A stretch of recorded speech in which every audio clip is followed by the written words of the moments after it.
टंडन जी, पंजाब विश्वविद्यालय के कुलपति, vice chancellor professor Rajkumar ji, हमारे पंजाब प्रदेश के जुझारू और कर्मशील अध्यक्ष जो पठानकोट से जुड़े हैं भाई अश्विनी शर्मा जी, और हमारे चंडीगढ़ में और चंडीगढ़ के साथ साथ पंजाब के विभिन्न शहरों से और देश विदेश से जुड़े हुए बलराम जी दास टंडन जी के सभी प्रेमीगण, आज इस द्वितीय स्मृति व्याख्यान में मुझे आने का सौभाग्य मिला।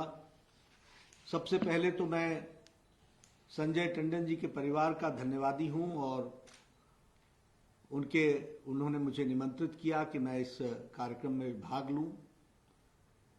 मेरा उनके साथ पारिवारिक रिश्ता है, लंबे समय तक हमने उनके साथ काम किया और बहुत सी प्रेरणाएं स्वर्गीय बलराम जी दास टंडन जी से हमने ली और साथ ही साथ वो संस्कार हमने संजय जी में देखे और संजय जी के साथ भी मुझे बहुत लंबे समय तक काम करने का मौका मिला है। आज उन्होंने मुझे इस व्याख्यान में आने का सौभाग्य दिया, मैं उनका धन्यवादी हूं और टंडन परिवार का धन्यवादी हूं जिन्होंने मुझे ये मौका दिया है। मुझसे पूर्व प्रोफेसर राजकुमार जी ने उनका राजनीतिक सामाजिक पक्ष को रखा और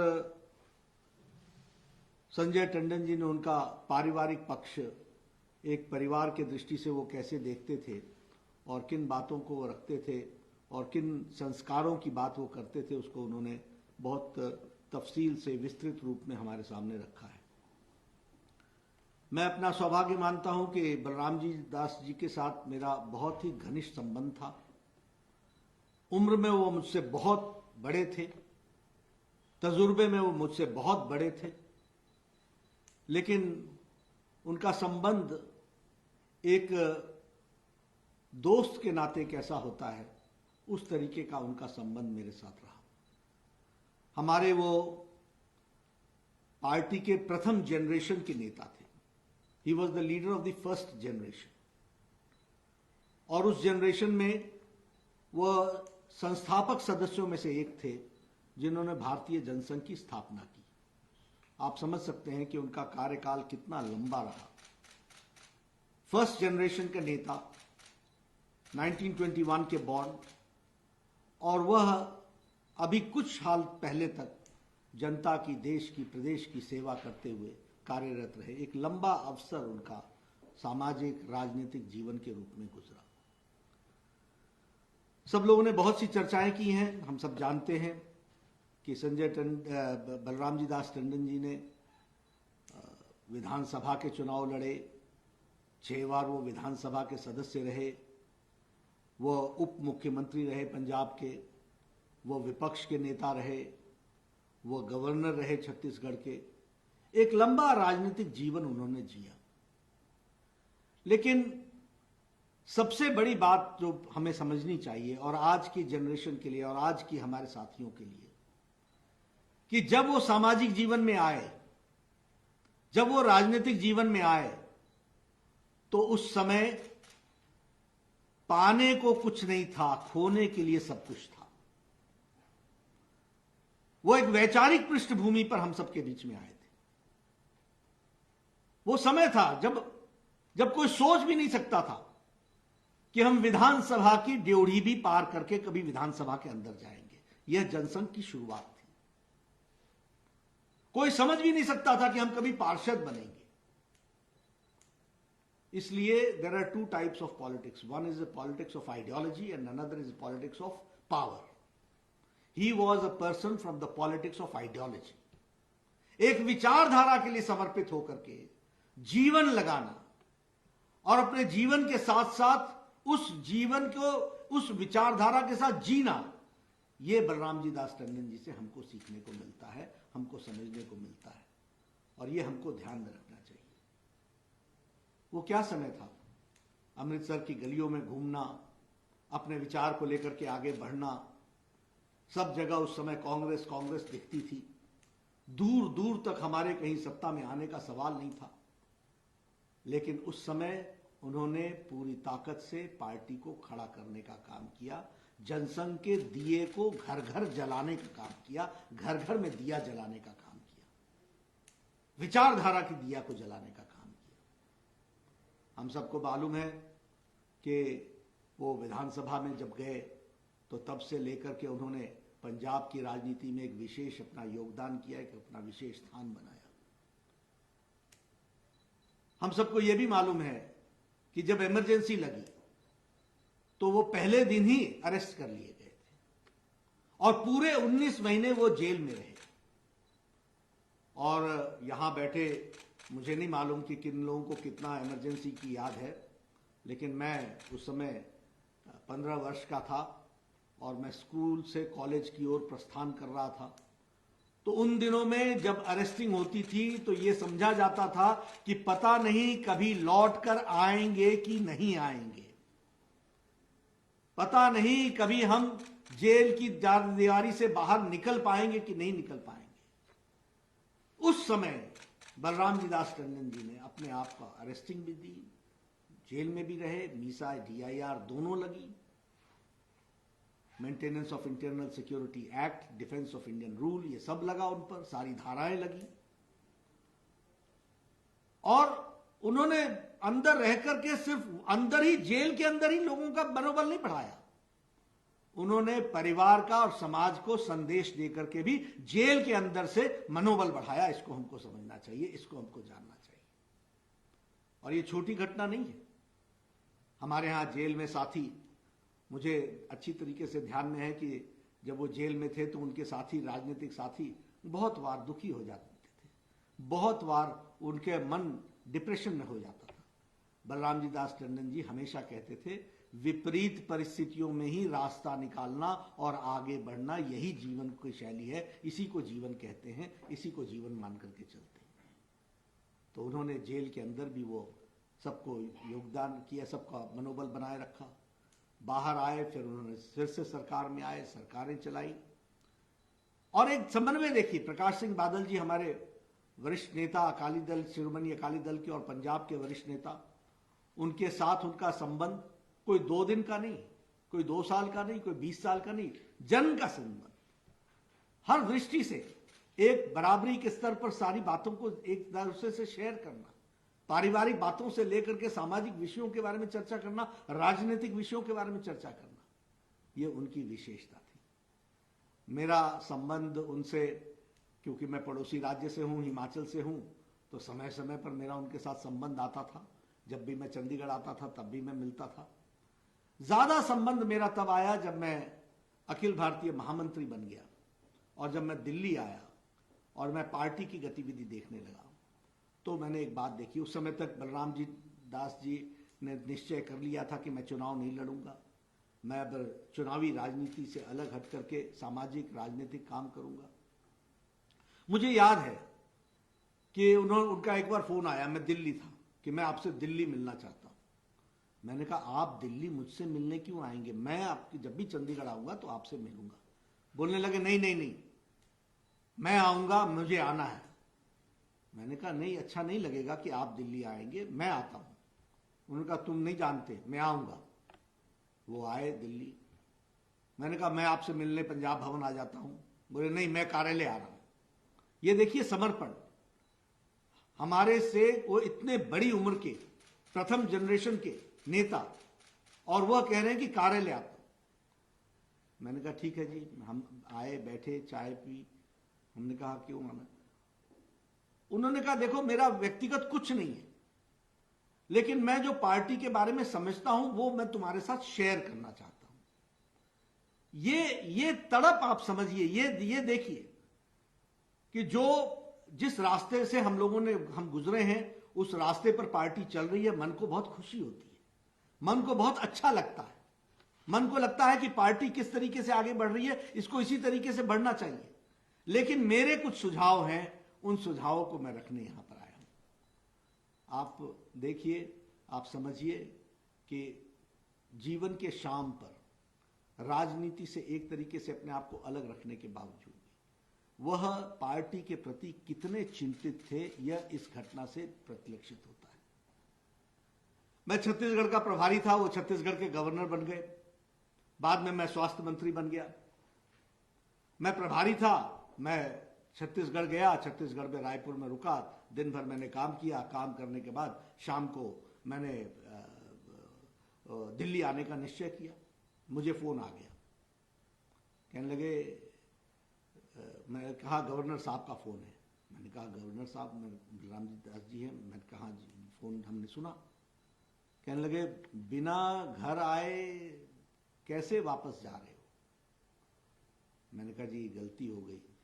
लेकिन मैंने कहा देखिए, मैं पार्टी का महासचिव हूँ और राजभवन वो राज सत्ता का केंद्र होता है, तो मैंने सोचा कि मैं और गवर्नर को पार्टी के दृष्टि से मैं उस दृष्टि से देखता हूँ। उन्होंने सीधे कहा कि बेटा और पिता में कोई संबंध में कोई कोई कोई बीच में गवर्नरी आती है क्या? अपने घर आए बगैर तुम जाओगे क्या? मुझे आज भी याद है कि मैंने फ्लाइट कैंसिल की, मैं दूसरे दिन सुबह गया, मैं सीधा राजभवन गया, वहां रुका, उनके साथ बातचीत की, भोजन किया। उन्होंने मुझसे कहा अगली बार रायपुर में आना हो तो ये ध्यान में रखना कि रहना भी यही है और यहां मुझसे मिले बगैर जाना नहीं है। मैं इसके बाद मैं रहा तो नहीं, लेकिन हाँ, जब भी मैं रायपुर गया तो मेरा प्रयास रहा कि उनके साथ चाय पी करके जरूर उनसे दो बातें करके, और जब भी मैं मिला उनसे, उन्होंने हमेशा बहुत दूरदृष्टि रखने वाली बातों को हमारे साथ कहा, सबको संभाल करके चलने वाले। आज बलराम जी दास टंडन जी के बारे में बात कर रहा हूं तो मैं तो चलिए बीजेपी का कार्यकर्ता हूं, बीजेपी का कार्य करने वाला व्यक्ति हूं। आप बलराम जी दास टंडन जी के बारे में किसी कांग्रेस के नेता से पूछ लीजिए, उनके जमाने के, आप किसी शिरोमणि अकाली दल के नेता से पूछ लीजिए, आप अक्रॉस दी पार्टी किसी से पूछ लीजिए। एक ऐसा सौम्य व्यक्तित्व, सबको साथ लेकर के चलने वाला और सबको ऑनेस्ट एडवाइस देने वाले, ऐसे थे हमारे बलराम जी दास टंडन। सबको ऑनेस्ट एडवाइस, और वो एडवाइस हमेशा पायस होती थी, पवित्र होती थी। उनका ऑरा ऐसा था कि उनके सामने जाने से बड़े लोग कितने भी गुस्से में हों, वह उनके सामने आने के बाद वैसे ही शांत ठंडे मन से उनके साथ बातचीत करते हुए, और वो हंसते हंसते बड़े से बड़े जटिल समस्याओं का सुझाव करते हुए, और जो रास्ता बताते थे वो कार्यकर्ता लेने के लिए तत्पर हो जाता था। ये था उनका व्यक्तित्व। आज जब हम उनको याद कर रहे हैं, और जैसे मैंने कहा कि विचारधारा की बात है, अब ये मेमोरियल लेक्चर है, इसलिए मैं इस अवसर को, उस मेमोरियल लेक्चर में कुछ राजनीतिक और कुछ विषयों के बारे में डालने में मेरा लालच है, उसको मैं छोड़ूंगा नहीं और चूकूंगा भी नहीं, उसके अवसर का मैं उपयोग करूंगा। देखिए, जब मैं आइडियोलॉजिकल दृष्टि से बोलता हूं तो आइडियोलॉजिकल दृष्टि से हमको समझना चाहिए कि वैचारिक पृष्ठभूमि में दो वाक्य, एक महात्मा गांधी के और दूसरा पंडित दीनदयाल उपाध्याय जी के, हमको याद रखना चाहिए। महात्मा गांधी जी से पूछा कि जब तुम सत्ता में होगे, या जब तुम्हारी कभी सरकार होगी, या तुम या हमारे लोग जब सरकार में होंगे, तो उनको किन बातों का ध्यान रखना चाहिए। उन्होंने कहा जब भी कोई फैसला करो, for every act of omission and commission, जो भी फैसला करो, उस फैसले में तुमने एक बात ध्यान रखनी कि समाज का सबसे गरीब व्यक्ति, सबसे कमजोर व्यक्ति, सबसे अंतिम जगह पर खड़ा व्यक्ति, उसको वह नीति कितनी लाभकारी होगी, यही तुम्हारे निर्णय करने का आधार होना चाहिए। यह महात्मा गांधी ने कहा था। और पंडित दीनदयाल उपाध्याय जी ने क्या कहा था कि कोई भी नीति बनाओ और किसी भी काम को करो, हमेशा ध्यान रखो कि समाज के अंतिम पायदान पर खड़ा व्यक्ति को उसका क्या लाभ है, वह कितना उससे मजबूत होता है, उसको कितनी ताकत मिलती है, वह कैसे आगे बढ़ता है, इसकी चिंता करो। और इसलिए महात्मा गांधी जी ने कहा कि नर ही नारायण है, उसी की सेवा करो और अंतिम व्यक्ति की सेवा करो। और दीनदयाल उपाध्याय जी ने कहा अंत्योदय, अंतिम व्यक्ति का उदय करो।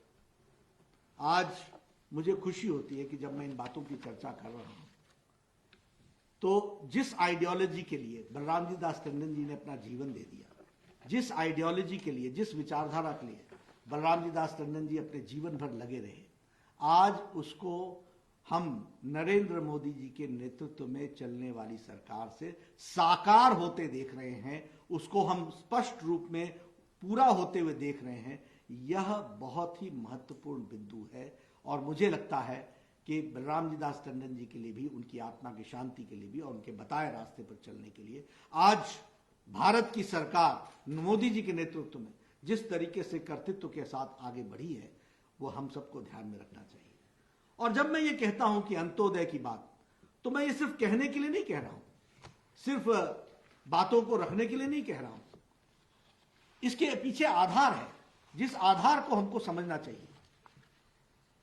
मित्रों, जितने भी स्कीम्स, जितने भी योजनाएं प्रधानमंत्री श्री नरेंद्र मोदी जी के नेतृत्व में भारत की स्कीम्स के रूप में सामने आई हैं, उन्होंने समाज का सामाजिक परिवर्तन और अंतिम व्यक्ति को ताकत देने का काम किया है। मैं पहली स्कीम का उदाहरण लेता हूं आपको, उज्ज्वला। जब मैं उज्ज्वला योजना की बात करता हूं तो हम आपसे ये चर्चा करना चाहते हैं कि आज प्रधानमंत्री मोदी जी के नेतृत्व में लगभग 8 करोड़ बहनों के घरों में सिलेंडर और चूल्हा यह पहुंचाने का इंतजाम नरेंद्र मोदी जी की सरकार ने किया है। अब हमारे से बहुत से लोग चर्चा करते हैं, मैं हमेशा कहता हूं we should know the impact of these policies, these programmes. We should try to understand the depth of the programme. मैं स्वास्थ्य मंत्री रहा हूं, यह विमेन एम्पावरमेंट का इतना बड़ा काम है। यह गैस का सिलेंडर और चूल्हा देना सिर्फ इतना ही विषय नहीं था कि 8 करोड़ की जनता को हमने चूल्हा दे दिया, सिलेंडर दे दिया, नहीं।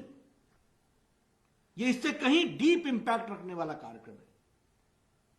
यहां बैठे हमारे अश्विनी शर्मा जी पठानकोट के गांव में घूमते रहे हैं, हमारे हिमाचल में भी जाते रहे हैं। आपको मालूम होगा, आपके ध्यान में होगा कि हमारी बहनें सुबेरे 4 बजे उठ करके अपने दैनिक जीवन से निवृत्त होकर के क्या वो जंगलों में जाकर के अपने बच्चों के साथ पेड़ की लकड़ियां काट करके ला करके चूल्हा नहीं जलाती थी? क्या हमको ध्यान में है कि उस समय कोई ना कोई गांव में कोई ना कोई महिला या कोई ना कोई पुरुष पेड़ से गिर करके अपनी रीढ़ की हड्डी तोड़वा के बैठा हुआ होता था? क्या हमारे ध्यान में है कि उस समय सुबह की चाय बनाने के लिए अगर 6 बजे चाय देनी है तो 4 बजे घर से निकलना पड़ता था? क्या हमारे ध्यान में है वर्ल्ड हेल्थ ऑर्गेनाइजेशन ये कहता है कि 1 घंटे के अंदर जो महिला चूल्हे के नजदीक रहती हैं वो अपने फेफड़ों में कम से कम 400 सिगरेट का धुआं ले लेती हैं। ये वर्ल्ड हेल्थ ऑर्गेनाइजेशन की रिपोर्ट कहती है। तो आप समझिए कि ये सिलेंडर देकर के 8 करोड़ बहनों को, जो समाज की बिल्कुल वंचित, बिल्कुल जो सबसे नीचे पायदान पे खड़े परिवार थे, उनको जब इसकी स्ट्रेंथ दी गई, तो यह उज्ज्वला योजना अपने आप में भारत के तस्वीर और तकदीर को बदलने में कितना बड़ा कैटलिस्ट का काम किया है, इसको हमको समझना चाहिए। This is the impact of Ujjwala योजना। आपको मालूम होगा कि इसकी सारी डिस्बर्समेंट जो थी पहल योजना के तहत, which is largest in the world, सबसे लार्जेस्ट स्कीम को डीबीटी के माध्यम से पहल के दृष्टि से किया गया और यह Guinness book of world record में भी इसको दर्ज किया गया। और यह सोशियो इकोनॉमिक चेंज का, स्टेटस ऑफ वुमेन का सबसे बड़ा कैटलिस्ट एजेंट बना। यह हमको ध्यान में रखना चाहिए। यह उज्ज्वला योजना का हमको इंपैक्ट पड़ा है, यह हमारे ध्यान में आना चाहिए। उसी तरीके से उजाला योजना, आप बताइए, जब मोदी जी ने सरकार संभाली तो लगभग 18,000 गांव बिना बिजली के थे। Now can you imagine what is the life without electricity? उनकी क्या स्थिति होगी शिक्षा की, उनकी क्या स्थिति होगी जानकारियों की, वो किस अभाव में जी रहे थे। ये 21वीं शताब्दी का भारत था और ये 21वीं शताब्दी का गांव था। प्रधानमंत्री मोदी जी ने 18 के 18,000 गांवों को समयबद्ध तरीके से उनको इलेक्ट्रिफिकेशन भी किया और उनको प्रोग्राम के तहत इस world largest domestic lightning programme को किया है, वर्ल्ड्स लार्जेस्ट। एक बात समझनी चाहिए, जो कुछ भी भारत में मोदी जी करते हैं, it becomes the world's largest programme, जिसको हमको समझना चाहिए। How deep is the impact, इसको भी हमको समझना चाहिए। उसी तरीके से अगर हम बात करें अपने उजाला योजना की, तो जहां हमने इलेक्ट्रिफिकेशन किया, वहीं LED bulbs, 32 crore LED bulbs और 71 लाख एलईडी ट्यूब्स और 23,27,000 हमारे एफिशिएंट एनर्जी एफिशिएंट फैंस, इसका भी फ्री डिस्ट्रीब्यूशन किया गया। और यह फ्री डिस्ट्रीब्यूशन के माध्यम से लगभग 47.09 किलो वॉट्स आवर्स, यह हमारे को पर ईयर हमारी सेविंग हुई है। This has been the saving of electricity, जो हमको ध्यान में रखना चाहिए। इस तरीके का हमारे को ये पेटेंट टूल के माध्यम से यह सोशल चेंज आया है। आपको याद होगा कि प्रधानमंत्री जी ने स्वच्छता अभियान चलाया और उस समय चर्चा चली कि प्रधानमंत्री जी ये सफाई का अभियान ले रहे हैं, ये छोटे छोटे काम से क्या फर्क पड़ता है। आपको जानकर के आश्चर्य होगा कि 2014 में ओपन डेफिकेशन फ्री, जो मानवता के लिए एक अभिशाप था, जो मानवता के लिए एक अभिशाप था, हमारी बहनों को, हमारे बच्चों को सूर्यास्त का इंतजार करना पड़ता था अपने दैनंदिन जीवन के कार्य को करने के लिए, और सूर्योदय से पहले उनको अपना दैनंदिन जीवन पूरा करना पड़ता था, क्योंकि उनको घर से बाहर, गांव से बाहर, खेतों में जाना पड़ता था। 36% सिर्फ ओपन डेफिकेशन था, 36%। आज मोदी जी के नेतृत्व में 100% ओपन डेफिकेशन फ्री हो गया है। 100% ओपन डेफिकेशन फ्री, ओडीएफ हो चुका है। हर गांव में, हर जगह पर स्वच्छता की दृष्टि से, सैनिटेशन की दृष्टि से टॉयलेट्स का निर्माण हुआ है। 10 करोड़ 28 लाख टॉयलेट्स बने हैं, विच इज इक्वल टू 99.96%। यह है स्वच्छ भारत अभियान का इंपैक्ट। अब आप कहेंगे कि टॉयलेट बन गए, बहुत अच्छी बात हो गई, बहुत फर्क पड़, बहुत अच्छी रही। बहुत अच्छा नहीं, इसका भी इंपैक्ट हमको समझना चाहिए।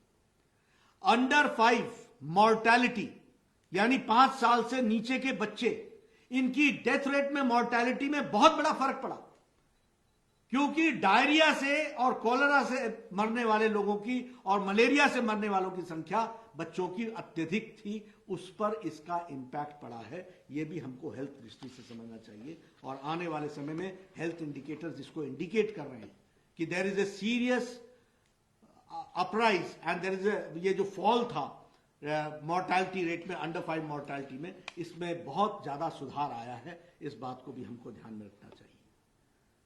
अभी प्रधानमंत्री किसान सम्मान निधि, आज तक कभी किसानों के बारे में लोगों ने बात तो बहुत की, चर्चा तो बहुत की, किसानों के नेता भी रहे, लेकिन किसानों के लिए कुछ करने की, कुछ कर गुजरने की जब बात आई तो कुछ भी नहीं हो पाया, यह हमको मालूम है। लेकिन प्रधानमंत्री किसान सम्मान निधि के तहत 8 करोड़ 64 लाख किसानों को, 8 करोड़ 64 लाख किसानों को 2,000 रुपए और 2,000 रुपए, 6,000 रुपए की सालाना किश्त, यह देने का निर्णय प्रधानमंत्री मोदी जी ने 2019 में किया। और आपको शायद ध्यान में आया होगा कि ये कोरोना काल में, लॉकडाउन में, देखिए जब प्रधानमंत्री कहते थे कि जनधन में खाता खोलो तो लोग मजाक बनाते थे। खाता खोलने का कारण क्या है, खाता खोलने से फायदा क्या होगा। प्रधानमंत्री जी ने कहा 0 बैलेंस पर आप खाता खोलिए। आपको जान करके आश्चर्य होगा कि आज 40 करोड़ लोगों ने खाता खोला है, जिसमें से आधी महिलाएं हैं। और ये महिलाएं आधी हैं, और 3.25 करोड़ सिर्फ खाते खुले थे 2014 तक, और आज 40 करोड़ लोगों ने खाता खोला है। इस खाते के माध्यम से 8 करोड़ 64 लाख लोगों के खाते में 2,000 रुपए की किश्त गई है इस कोरोना संक्रमण में। कोरोना में आप बताइए 2,000 रुपए कौन पहुंचाता, कैसे पहुंचाता, लेकिन किसान के खाते में डायरेक्ट चला गया। उसी तरीके से 20 करोड़ बहनों के खाते में 1,500 रुपए, 500 रुपए 3 महीने तक, 500 रुपीज डायरेक्ट बेनिफिट ट्रांसफर के माध्यम से उनके खातों में गया है और उनको उसका लाभ मिला है। उन्होंने स्वाभिमान और सम्मान के साथ अपने परिवार की जीवन की रक्षा की, अपने बच्चों की रक्षा की है। इसको हमको समझना चाहिए। अभी मोदी जी ने 5 दिन पहले छठी किस्त भी प्रधानमंत्री किसान सम्मान निधि की उसको भी घोषित की है, उसको भी डिक्लेयर किया है और लगभग 1700 करोड़ रुपए यह भी डायरेक्ट बेनिफिट ट्रांसफर के माध्यम से किसानों को पहुंच रहा है। ये हमको ध्यान में रखना चाहिए। मनरेगा, यही मनरेगा था, गड्ढे खोदो सिर्फ, और जिसको कहते हैं कि एक जॉब एम्प्लॉयमेंट का कार्यक्रम था। लेकिन जॉब एम्प्लॉयमेंट के साथ साथ असेट क्रिएशन होना चाहिए, यह मोदी जी ने किया है। जॉब का एम्प्लॉयमेंट भी होना चाहिए, गारंटी भी होनी चाहिए जॉब्स की, लेकिन जॉब्स की गारंटी के साथ साथ एम्प्लॉयमेंट भी मिलनी चाहिए, तो एम्प्लॉयमेंट के साथ साथ एसेट क्रिएशन भी होना चाहिए। इस पर भी ध्यान दिया गया, इसलिए इसके वेरिएशन को इसको बढ़ा दिया गया है, इसको भी हमको ध्यान में रखना चाहिए। इस दृष्टि से इसको काम किया गया। यूपीए के जमाने में timely dispersal was only 34%. Now in Manrega, the disposal is 99% timely distribution, disposal of funds का जो है वो 99% हो गया है। इसको हमको समझना चाहिए। अभी कोरोना काल में जिस तरीके से हम सबको मालूम है कि प्रधानमंत्री गरीब कल्याण पैकेज दिया गया, अब आप देखिए सारा देश लॉकडाउन हुआ था। प्रधानमंत्री ji have taken a very bold and a very timely decision, लेकिन जैसा कि वर्ल्ड हेल्थ ऑर्गेनाइजेशन और यूएन जनरल असेंबली में यूएन ने कहा कि prime minister Modi has addressed the health issues, along with the health issues he has addressed the economic issues also, इसको भी उन्होंने कहा। और इस दृष्टि से अगर हम ध्यान में लें तो हमारे ध्यान में आता है कि 1,70,000 करोड़ का पैकेज दिया। 80 करोड़ की जनता को मार्च महीने से लेकर नवंबर महीने तक 5 किलो चावल या 5 किलो गेहूं, 1 किलो दाल, इसकी व्यवस्था नवंबर महीने तक 80 करोड़ की जनता के लिए किया गया, फॉर 80 करोड़ पीपल। कोई भूखा ना रहे, कोई अन्न के बगैर ना रहे। यह है अंत्योदय, यह है फैसला लेने वाले प्रधान सेवक का वह मंशा कि अंतिम व्यक्ति को उसका लाभ होना चाहिए, यह दिखाया है। यह थी बलराम दास टंडन जी का सपना, जिसको आज साकार होते हुए मोदी जी के नेतृत्व में हम देख रहे हैं। इसके लिए दिया था उन्होंने, जीवन में अपना राजनीतिक जीवन लगाया था, अपना सामाजिक जीवन लगाया था, उसको आज साकार होते हुए हमको देखने का मौका मिल रहा है। ये कहना आसान नहीं है। 80 करोड़ की जनता को 9 महीने तक पूरी की पूरे राशन के साथ व्यवस्था करना, इतना ही नहीं 20 करोड़ जनता को, हमारी बहनों को 1500 रुपए उनके खाते में डालना 3 महीने के लिए, दिव्यांग भाइयों के लिए 1000 रुपए डालना, और वो भी दिव्यांग, वृद्धा और इनके लिए अपने विधवा बहनों के लिए, ये इसके लिए खातों में अकाउंट्स में उनके पैसे डालना। इसके साथ साथ 8 करोड़ बहनों को 3 सिलेंडर 3 महीने के लिए वो भी मुफ्त मुहैया कराना, यह भी उज्ज्वला योजना का कार्यक्रम किया गया और गरीब कल्याण पैकेज को आगे बढ़ाया गया। इसको हमको ध्यान में रखना चाहिए।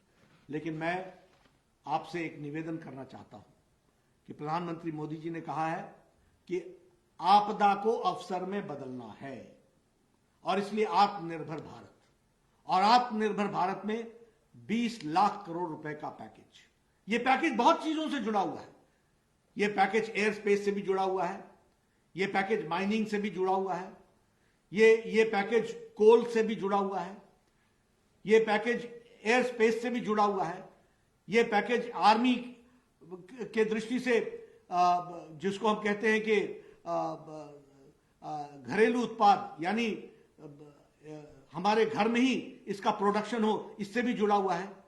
लेकिन सबसे ज्यादा ये आत्मनिर्भर पैकेज जो जुड़ा है, वह जुड़ा है जिसे हम कहते हैं आत्मनिर्भर पैकेज की दृष्टि से, वो है एमएसएमई सेक्टर, वो है एग्रीकल्चर सेक्टर, वो है हमारे स्ट्रीट वेंडर्स, वो है वोकल फॉर लोकल। इन बातों को हमको ध्यान में रखना चाहिए। और जब मैं ये बात कहता हूं तो हम इस बात को ध्यान में रखें कि एमएसएमई सेक्टर में 3 लाख करोड़ रुपए का कोलैटरल लोन देने की व्यवस्था की गई है। 1 लाख करोड़ से ज्यादा डिस्पर्स हो चुका है। उसी तरीके से ये एग्रीकल्चर सेक्टर में 1 लाख करोड़ रुपए देने की बात हुई है। किसानों की तस्वीर बदल जाएगी 2 साल बाद। एग्रीकल्चर सेक्टर में जब 1 लाख करोड़ रुपए इन्वेस्ट होगा और एग्रीकल्चर इंफ्रास्ट्रक्चर में लगेगा, वो वैल्यू एडिशन जो देगा और वो जो सप्लाई चेन की कनेक्टिविटी को डेवलप करेगा, यह अपने आप में किसान की तस्वीर बदलेगा। इसको हमको ध्यान में रखना चाहिए। और मैं, ये ठीक है कि आप चंडीगढ़ में बैठे हैं, लेकिन अश्विनी हमारे पंजाब के हैं नेता, उनको किसानों की चिंता करनी है। मैं निवेदन करूंगा कि ज़्यादा से ज़्यादा फार्मर प्रोड्यूसर्स ऑर्गेनाइजेशन आप बनाएं और उनके माध्यम से इस 1 लाख करोड़ रुपए का फायदा उठाएं और इस फार्म गेट के माध्यम से इसको आगे बढ़ाएं। इसकी हमको चिंता करने की जरूरत है। इसको हम करेंगे तो उससे निश्चित रूप से हमको लाभ मिलने वाला है। इसको भी हमको सोचने की जरूरत है और आत्मनिर्भर भारत को आगे बढ़ाना है। आप चंडीगढ़ में रहते हैं, आप बताइए, स्ट्रीट वेंडर्स को 10,000 रुपए का सहायता देना, 50 लाख स्ट्रीट वेंडर्स हैं इस देश में। प्रधानमंत्री जी ने 5,000 crore rupees have been kept only for this.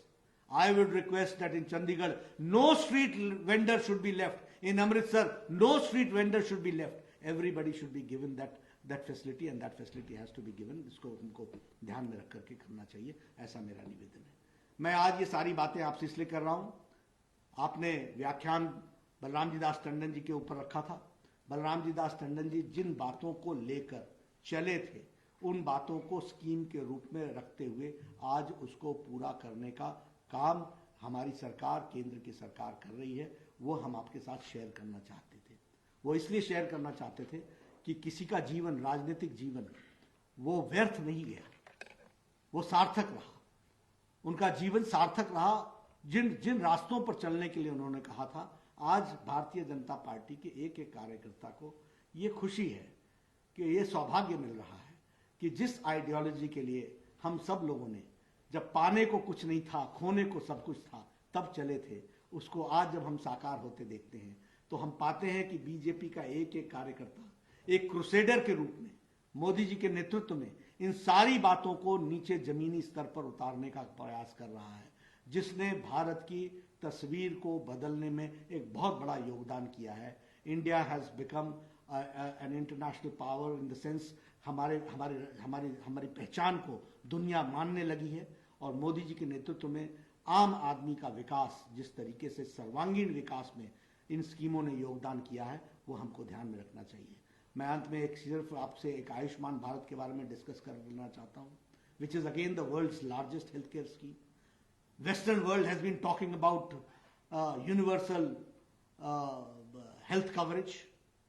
हमारा आयुष्मान भारत देखो आप, 55 करोड़ लोगों को, और ये 55 करोड़ लोगों को 5 लाख रुपए का हेल्थ कवरेज, 1385 बीमारियों से और पैकेज के माध्यम से ये देना, और लगभग 1 करोड़ लोगों ने इसका लाभ उठा लिया है। लगभग 13,000 करोड़ रुपए इस पर खर्च हो चुके हैं। और यह हमारा आत्मनिर्भर आयुष्मान भारत जो है, ये अगर हम सारे अमेरिका की जनसंख्या बना लें, सारे कनाडा की जनसंख्या जोड़ लें और मेक्सिको की जनसंख्या जोड़ लें, ये तीनों को जोड़ लें तो भारत का आयुष्मान भारत बनता है। 55 crore people have been given the benefit. इसको हमको समझना चाहिए, which is the world's largest health coverage programme, and it is not a small programme. It is a programme where 5 lakh rupees have been given for every family, for every 55 crore family for every year। इसको हमको समझना चाहिए। इस तरीके का कार्यक्रम प्रधानमंत्री जी ने एक बनाया है, जिसको हम पूरा कर रहे हैं। इसका फायदा कौन उठा रहा है? गरीब लोग, वंचित लोग, पीड़ित लोग, शोषित लोग, जो समाज के अंतिम पायदान पर खड़े। तो आज मुझे इस बात की बड़ी खुशी है कि भारतीय जनता पार्टी के कार्यकर्ता के रूप में और राष्ट्रीय अध्यक्ष के रूप में, जब मैं बलराम जी दास टंडन जी के व्याख्यान माला में बोलने का मुझे सौभाग्य मिला है, तो मैं इस बात का संतोष जता सकता हूं कि जिन बातों के लिए उन्होंने जीवन लगाया, जिस आइडियोलॉजी के लिए उन्होंने जीवन लगाया, उसको साकार करने में हम सब लोग आज तत्पर हैं, और वो सपना साकार होता हुआ दिख रहा है। इसके लिए मैं आप सबका बहुत बहुत धन्यवाद देता हूं। और आपने मेरी बातों को सुना, और फिर से संजय टंडन जी मुझे आने का आमंत्रित किया, इसके लिए उनका विशेष धन्यवाद। टंडन परिवार का धन्यवाद, भाभी जी का धन्यवाद, माता जी को मेरा नमस्कार। इन्हीं शब्दों के साथ सभी को मेरा नमस्कार, बहुत बहुत धन्यवाद।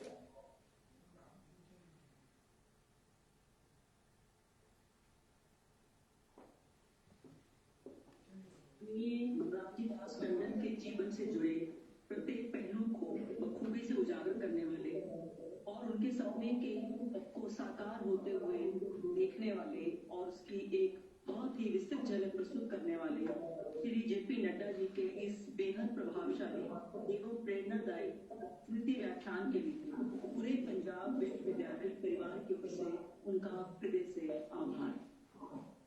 कार्यक्रम के अंतिम चरण में मैं भारतीय जनता पार्टी पंजाब के अध्यक्ष श्री अश्विनी शर्मा जी से आग्रह करूंगी कि वे धन्यवाद ज्ञापित करें।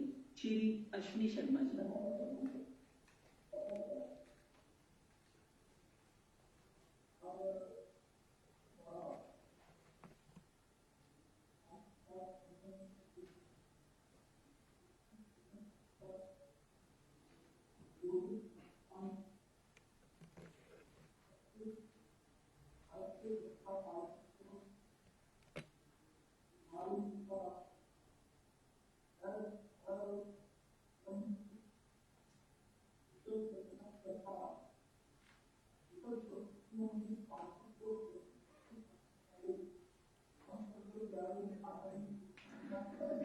मैं रिक्वेस्ट करूंगा थोड़ा सा माइक माइक पास में लाके बात करें, आवाज कम आ रही है।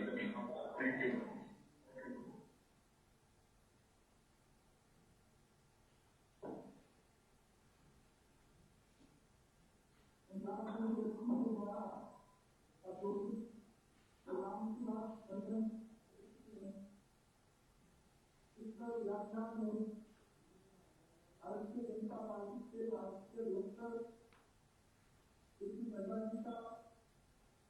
मैं स्वागत करता हूँ, धन्यवाद देता हूँ।